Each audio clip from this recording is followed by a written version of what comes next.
ಕರ್ನಾಟಕದಲ್ಲಿ ಹೊಸ ಪಕ್ಷ ಕಟ್ಟಿ ಗೆದ್ದವರ ಪಟ್ಟಿ ನೋಡಿದ್ರೆ ಜೆಡಿಎಸ್ ಮಾತ್ರ ಕಾಣಿಸುತ್ತೆ. ಉಳಿದ ಘಟಾನುಘಟಿಗಳು ಹೊಸ ಪಕ್ಷದ ಸಹವಾಸವೇ ಬೇಡ ಅಂತ ರಾಷ್ಟ್ರೀಯ ಪಕ್ಷಗಳ ಬಾಗಿಲಿಗೆ ಮತ್ತೆ ಹೋಗಿದ್ದು ಕೂಡ ಉಂಟು. ಇನ್ನು ಜನಶಕ್ತಿ ಎಷ್ಟೇ ಇದ್ರೂ ಕೂಡ ಆಗ್ಲೇ ಹೇಳಿದಾಗೆ ಆರ್ಥಿಕ ಸಂಪನ್ಮೂಲದ ಶಕ್ತಿಯೂ ಕೂಡ ಅಷ್ಟೇ ಇಂಪಾರ್ಟೆಂಟ್. ಹಾಗಾಗಿ ಹೊಸ ಪಕ್ಷ ಕಟ್ಟದವರ ಕಥೆ ಏನಾಯ್ತು, ಮುಂದೇನೇನಾಯ್ತು ಅಂತ ನೋಡ್ಬಿಡೋಣ. ಹಿಸ್ಟ್ರಿ ಇದು ಈಗ ಎಲ್ಲರ ಕೈಯಲ್ಲೂ ಗೊತ್ತಿರುತ್ತೆ. ಈ ಹಿಸ್ಟ್ರಿ ಬಂಗಾರಪ್ಪನವ್ರು ಪಕ್ಷ ಕಟ್ಟಿದ್ರು, ಸಿ ಎಂ ಸ್ಥಾನದಿಂದ ಕೆಳಗಿಳಿಸಿದಾಗ ಕರ್ನಾಟಕ ಕಾಂಗ್ರೆಸ್ ಪಕ್ಷವನ್ನು ಕಟ್ಟಿದ್ರು ಕೆ ಸಿ ಪಿನ. ಆಮೇಲೆ ಕರ್ನಾಟಕ ವಿಕಾಸ್ ಪಕ್ಷ ಬಂತು, ಸೋತರು, ಮತ್ತು ಕಾಂಗ್ರೆಸ್ಸಿಗೆ ಬಂದರು. ಬಂಗಾರಪ್ಪನವ್ರು ಏನಕ್ಕೆ ಕಟ್ಟಿದ್ರು? ಬಂಗಾರಪ್ಪ ಆಲ್ವೇಸ್ ಥಾಟ್ ನಾನೊಬ್ಬ ದೊಡ್ಡ ಮಾಸ್ ಲೀಡ್ರು, ನನ್ನನ್ನು ರಾಜ್ಯದಲ್ಲಿ ಜನ, ಪರ್ಟಿಕ್ಯುಲರ್ಲಿ ಹಿಂದುಳಿದ ವರ್ಗದ ಜನ ನನ್ನನ್ನು ಒಪ್ಕೋತಾರೆ, ನನಗೆ ಕಮ್ಯುನಿಟಿ ಸಪೋರ್ಟ್ ಇದೆ, ಈಡಿಗರು, ಅದರಲ್ಲೂ ಈಡಿಗ ಕಮ್ಯುನಿಟಿಯಲ್ಲಿರೋ ಒಂದಿಷ್ಟು ಹಣ ಮಾಡಿರಬಹುದಾದ ಜನ ಇದ್ದಾರೆ, ಅವ್ರದ್ದೆಲ್ಲ ಸಪೋರ್ಟ್ ಸಿಕ್ಕತ್ತೆ ನನಗೆ ದುಡ್ಡಲ್ಲಿ, ನಾನು ಕಟ್ಟಬಲ್ಲೆ. ಒಂದು ವೇಳೆ ಸರ್ಕಾರ ಮಾಡಲಿಕ್ಕಾಗದೆ ಇದ್ರೂ ಸರ್ಕಾರ ಮಾಡಬೇಕಾದ ರೀತಿಯಲ್ಲಿ ಪ್ರಮುಖ ಪಾತ್ರವನ್ನು ವಹಿಸಬೇಕಾದ ರೀತಿಗೆ ನಾನು ಬಂದುಬಿಡ್ತೀನಿ. ಬಹುಮುಖ್ಯವಾಗಿ ಶಿವಮೊಗ್ಗ, ಉತ್ತರ ಕನ್ನಡ, ಮೈಸೂರಿನ ಕೆಲ ಭಾಗಗಳಲ್ಲಿ ಮತ್ತು ಉತ್ತರ ಕರ್ನಾಟಕದ ಒಂದೆರಡು ಜಿಲ್ಲೆಗಳಲ್ಲಿ ನನ್ನ ಪ್ರಭಾವವನ್ನು ನಾನು ತೋರಿಸ್ತೀನಿ ಅನ್ನೋ ಒಂದು ಹುಮ್ಮಸ್ಸಿನಲ್ಲಿ ಇದ್ದರು. ಪಕ್ಷ ಕಟ್ಟೋ ಟೈಮಲ್ಲಿ ನನಗೆ ಸಿಗ್ತಾ ಇದ್ದರು, ಸಿಕ್ಕೋರು ಬಹಳ ಸರಿ ಭೇಟಿ ಮಾಡಿದ್ದೀನಿ. ಆ ಸಂದರ್ಭದಲ್ಲಿ ಅಂಥ ಬಂಗಾರಪ್ಪನವ್ರಿಗೆ ಅವತ್ತು ಇಷ್ಟಿನ ಹಣಕಾಸಿನ ಹೊಡೆತ ಇಲ್ದಿದ್ದಾಗಲೂ ಅದು ದೊಡ್ಡ ಸಮಸ್ಯೆಯೇ ಆಗ್ತಾಯಿತ್ತು. ಜನ ಇರಲಿಲ್ಲ, ಭಾಳ ಕಡೆ ಕ್ಯಾಂಡಿಡೇಟ್ಗಳಿರಲಿಲ್ಲ, ಯಾರಿಗೆ ಕೊಡ್ಬೇಕು ಟಿಕೆಟ್, ಯಾರೋ ಒಬ್ಬಂಗೆ ಕೊಡ್ಬೋದು ಅಷ್ಟೇ, ಅದು ಇಂಪಾರ್ಟೆಂಟ್. ಸ್ಟ್ರಾಂಗ್ ಕ್ಯಾಂಡಿಡೇಟ್ಗಳಿರಲಿಲ್ಲ, ಎಕ್ಸೆಪ್ಟ್ 2 ಜಿಲ್ಲೆ 3 ಜಿಲ್ಲೆಯಲ್ಲಿ ಬಿಟ್ಟರೆ. ಅನುಭವಿಸಿದ್ರು ಬಂಗಾರಪ್ಪನವ್ರು, ಗೊತ್ತಾಯ್ತು ಅವ್ರಿಗೆ ಏನು ಅಂತ. ವಾಪಸ್ ಕಾಂಗ್ರೆಸ್ಗೆ ಹೋಗಬೇಕಾಯ್ತು, ಬೇರೆ ದಾರಿ ಏನಿತ್ತು? ಸಿದ್ದರಾಮಯ್ಯನವರು ಹೊರಗಡೆ ಬಂದಾಗ ಬಹು ಜನರು ಥಿಂಕ್ ಮಾಡಿದ್ದು ಸಿದ್ದರಾಮಯ್ಯನವ್ರಿಗೆ ಆ ಶಕ್ತಿ ಇದೆ, ಒಂದು ಪಕ್ಷವನ್ನು ಕಟ್ಟಿಬಿಡ್ತಾರೆ, ಅವ್ರ ಜೊತೆ ಜನ ಬೇರೆ ನಿಲ್ತಾರೇನೋ. ಅದರ ಭಾಗವಾಗಿ AIPMB-LP ಆ ಥರ ಏನೋ ಒಂದು ಪಕ್ಷ ಕಟ್ಟಿದ್ರು, ಒಂದು ಬಂದು ಓಪನ್ ಆಯ್ತದು, ಅಂದರೆ ಫಾರ್ಮಲಿ ಅಲ್ಲದೆ ಇದ್ರು. ಆಮೇಲೆ ನಿಧಾನಕ್ಕೆ ಬಿಟ್ಟರು, ಅದಾಗಲ್ಲ ಅಂತ ಗೊತ್ತಾಯ್ತು ಅವ್ರಿಗೆ. ಸೊ ಈಗ simply joined A national party. ಅವರ ಆಲೋಚನೆಗಳಿಗೆ ತಕ್ಕಂತೆ ಅವ್ರು ಕಾಂಗ್ರೆಸ್ ಸೇರ್ಕೊಂಡ್ರು.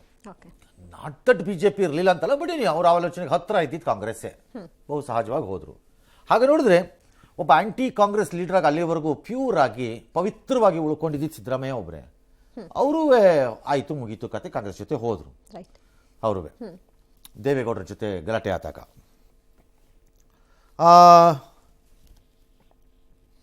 ಯಡಿಯೂರಪ್ಪನವ್ರು 12ರಲ್ಲಿ ಹೋದಾಗ ನನಗೆ ನೆನಪಿದೆ,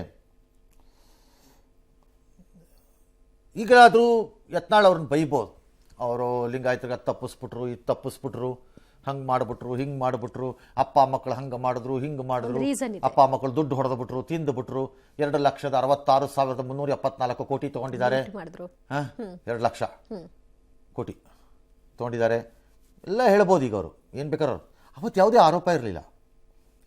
ಲಿಂಗಾಯತರಲ್ಲಿ ನಮ್ಮ ನಾಯಕರವರು ಅನ್ನೋದೊಂದು ಭಾವನೆ ಇತ್ತು ಅವತ್ತಿನ ದಿನದಲ್ಲಿ ಅವ್ರಿಗೆ.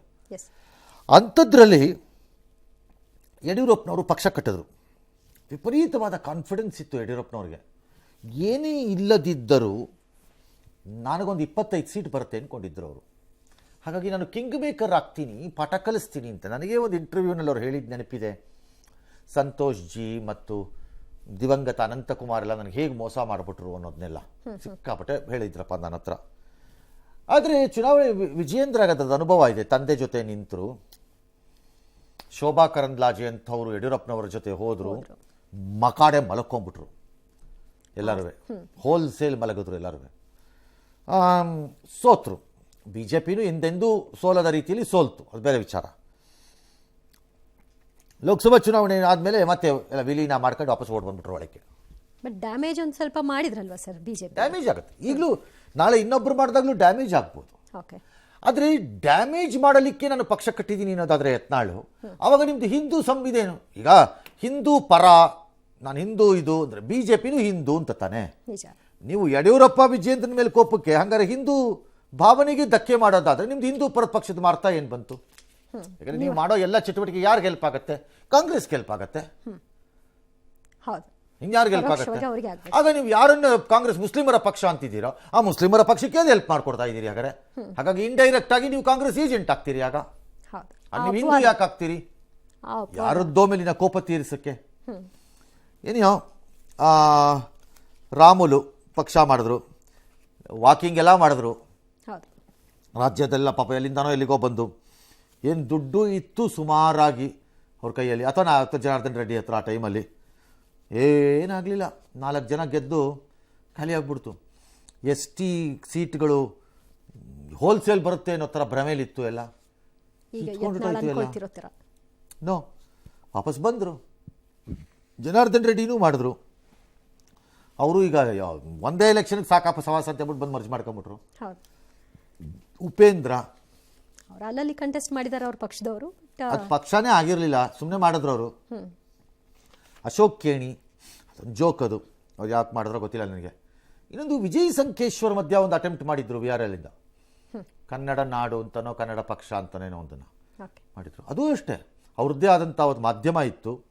ಆ ಮಾಧ್ಯಮದಲ್ಲಿ ಅವತ್ತು ಹೆಡ್ಲೈನ್ ಬರ್ತಿತ್ತು ಬೆಳಗ್ಗೆ ಪೇಪರಲ್ಲಿ, 150 ಸೀಟ್ ಬರ್ತಾ ಇದೆ ಪಕ್ಷಕ್ಕೆ ನಾಳೆ ಚುನಾವಣೆಯಲ್ಲಿ ಅಂತ. ಅದು ಸರ್ವೇನಲ್ಲಿ ನಮ್ಗೆ ಹಂಗಿದೆ ಅಂತ ಅದೆಲ್ಲ ಬರ್ತಾ ಇತ್ತು. ಅಂದರೆ ಕೆಲವೊಮ್ಮೆ ಆ ಭಂಡತನ ಮತ್ತು ಒಂದು ರೀತಿ ಸೇಡಿನ ಇದಕ್ಕೆ ಇಳಿದಾಗ ಬಹಳ ಸರಿ ಸತ್ಯ ಏನು ಅನ್ನೋದು ಕಾಣಿಸೋದೇ ಇಲ್ಲ ಅವ್ರುಗಳಿಗೆಲ್ಲ, ಲೀಡರ್ಗಳಿಗೆ. Which is true. ಇವ್ರಿಗೆಲ್ಲ ಈಗ 150 ಸೀಟ್ ಅಂತ 125 150 ಸೀಟ್ ಅಷ್ಟು ಹಾಕ್ತಿದ್ರು ಪೇಪರಲ್ಲಿ ಅವರು. ಬರ್ತು ನಮ್ಮ ಪಕ್ಷಕ್ಕೆ ಅಷ್ಟು ಸೀಟು ಅಂತ, ಸಮೀಕ್ಷೆ ಗೆಲ್ತಾ ಇದೆ ಅಂತ. ಹಾಗಾಗಿ ನೋ ಐಡಿಯಾ. ಈ ಎಲ್ಲ ಕತೆಗಳು, ಈ ಎಲ್ಲ ಅನುಭವಗಳು ಯತ್ನಾಳಿಗಿದೆ ಅಂತ ನಾನು ಅನ್ಕೊಡಿ. ಸೊ ಹಾಗಾದ್ರೆ ಯತ್ನಾಳ್ ಏನು ಮಾಡಬೇಕು? ಪಕ್ಷನೂ ಬೇಡ ಅಂತೀರಿ, ಇದೆಲ್ಲ ಕತೆ ಹೇಳ್ಬಿಟ್ಟು ಕಾಂಗ್ರೆಸ್ಗೆ ಹೋಗೋಕ್ಕಾಗಲ್ಲ ಅಂತೀರಿ, JDS ಪ್ರಯೋಜನ ಇಲ್ಲ ಅಂತೀವಿ. ಹಾಗಾಗಿ ನಾ ಏನು ಮಾಡ್ಬೇಕು? ಯತ್ನಾಳು ಏಕಾಂಗಿಯಾಗಿ ಫೈಟ್ ಮಾಡಲೇಬೇಕು. That is left to him. ಈ ಸ್ಥಿತಿ ತಂದಿದ್ದಾರೆ, ಈಗ ಆ ಸ್ಥಿತಿನ ದಾಟಬೇಕು ಅವರು. ಎಸ್. ಇನ್ನು ಕೆಲ ನಾಯಕರು ಯತ್ನಾಳ್ ಹೊಸ ಪಾರ್ಟಿ ಸ್ಥಾಪನೆ ವಿಷಯವಾಗಿ ರಿಯಾಕ್ಟ್ ಮಾಡಿದ್ರು. ಏನು ಹೇಳಿದ್ರು ನೋಡಿ. ಬಸನಗೌಡರ ಬಗ್ಗೆ ಸೃಷ್ಟಿಸಿದಂತ ಒಂದು ಹುಲಿ ಅದು ಗ್ರೌಂಡ್ ಅಲ್ಲಿ ಯಾವ್ದು ಇಲಿನೂ ಅಲ್ಲ. ಇವ್ರನ್ನ ಉಚ್ಚಾಟನೆ ಮಾಡಿದಾಗ ಅವ್ರ ಕ್ಷೇತ್ರದಲ್ಲಿ 2-3 ಸಾವಿರ ಜನನು ಕೂಡ ಬಂದು ಅವ್ರ ಪರವಾಗಿ ನಿಂತಿಲ್ಲದೆ ಇರತಕ್ಕಂತ ಉದಾಹರಣೆ ನೀವು ನೋಡಿದಿರಿ. ಮತ್ತೆ ಇಬ್ರು ರಾಜೀನಾಮೆ ಕೊಟ್ಟಿರ್ತಕ್ಕಂಥದ್ದು ಅವ್ರ ಪರವಾಗಿ. ಯಾವ ಪದಾಧಿಕಾರಿನೂ ಕೂಡ ರಾಜೀನಾಮೆ ಕೊಟ್ಟಿಲ್ಲ. ಬೀದಿಗಿಳಿದು ಯಾರೂ ಕೂಡ ಅಲ್ಲಿ ಪ್ರತಿಭಟನೆಯನ್ನು ಕೂಡ ಮಾಡಲಿಲ್ಲ. ಆದರೂ ಕೂಡ ಹಿಂದೂ ಹುಲಿ ಅಂತೇಳಿ ಇವತ್ತು ಪಾರ್ಟಿ ಅನ್ನೊಂದು ವಿಚಾರ ಬಂದಂತ ಟೈಮಲ್ಲಿ ಪಾರ್ಟಿ ಸಲುವಾಗಿ ಕೆಲಸ ಮಾಡ್ತೀವಿ, ಆಗಲಿ ವ್ಯಕ್ತಿ ಸಲುವಾಗಿ ಅಂತ ಕೆಲಸ ಮಾಡಕ್ಕೆ ಸಾಧ್ಯ ಆಗಲ್ಲ. ಈಗ ಅವ್ರು ಸ್ವತಂತ್ರ ಹೊಸ ಪಕ್ಷ 1 ಕಟ್ಟಿದ್ರು ನಡೀತದೆ, 4 ಕಟ್ಟಿದ್ರು ನಡೀತದೆ. ಹಿಂದೂ ಕಾರ್ಯಕರ್ತರು ಎಲ್ಲರೂ ಅವ್ರ ಜೊತೆಗೆ ಸೇರಿದ್ದಾರೆ, ಎಲ್ಲರೂ ಮಾತಾಡ್ತಾರೆ. ಸ್ವಲ್ಪ ದಿನ ಆದ್ಮೇಲೆ ಎಲ್ಲ ಸರಿ ಹೋಗ್ತು ಅಂತ ನಮಗೂ ವಿಶ್ವಾಸ ಇದೆ.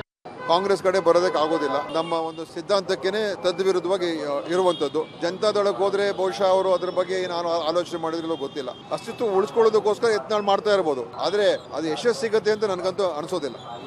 ನಮ್ಮ ಪಕ್ಷಕ್ಕೂ ಯತ್ನಾಳ್ ಅವ್ರಿಗೆ ಏನು ಸಂಬಂಧ ಇಲ್ಲ. ನಮ್ಮ ಪಕ್ಷದಲ್ಲಿ ನಾನು ಹೇಳಿದನಲ್ಲ, ಅವ್ರು ಅರ್ಜಿ ಹಾಕಿಲ್ಲ.